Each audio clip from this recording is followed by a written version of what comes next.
Dhaka Kamalapur railway station থেকে যাত্রা শুরু করেছিলাম বেনাপোলের উদ্দেশ্যে। সেদিন ছিল রূপসী বাংলা ট্রেনের পদ্মা সেতু হয়ে বেনাপোল যাবার দ্বিতীয় দিন।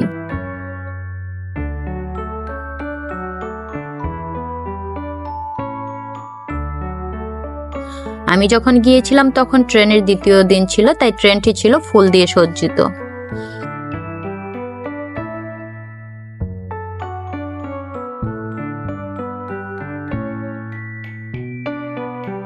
ট্রেনের গতি ছিল অনেক।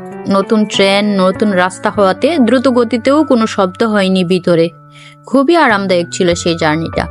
অল্প সময়ে অনেক দূর পথ পাড়ি দিয়েছিলাম। মনেই হয়নি এত অল্প সময়ে ঢাকা থেকে বেনাপোল চলে এসেছি। ঢাকা টু বেনাপোল খুব অল্প সংখ্যক স্টেশনেই ট্রেনটি থেমেছিল।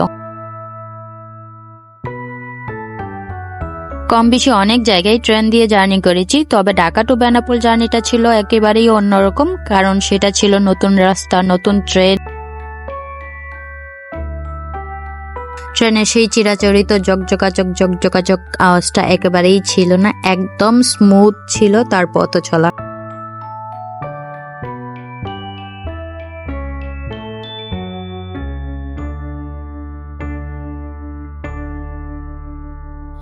ট্রেনের ভিতরে পরিবেশ ছিল অনেক বেশি পরিষ্কার পরিচ্ছন্ন।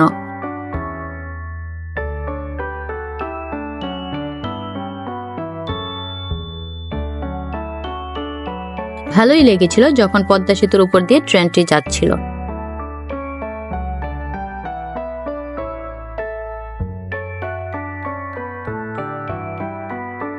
পদ্মা সেতু উদ্বোধনের পর সড়ক পথে যাতায়াত করার এক্সপিরিয়েন্স হয়েছিল। সেই এক্সপিরিয়েন্সটাও ছিল এক কথায় অসাধারণ।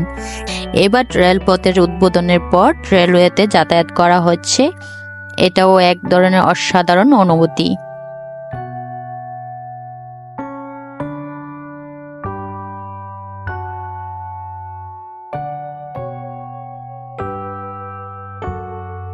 নিচে পানি, উপরে ট্রেন, দৃশ্যটা ছিল এক কথায় অন্যরকম। তবে নদীর পানি কম থাকায় কিছু কিছু জায়গায় জেগে উঠেছিল চর। সেই সময় একই সঙ্গে দেখা হয়ে গেল পদ্মার বুকে জেগে ওঠা চর।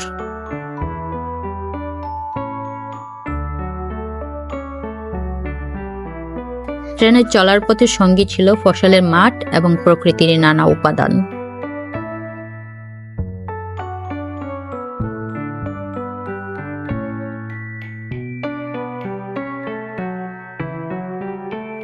ঢাকা থেকে বেনাপোল পৌঁছাতে সময় লেগেছিল মাত্র 3 ঘন্টা।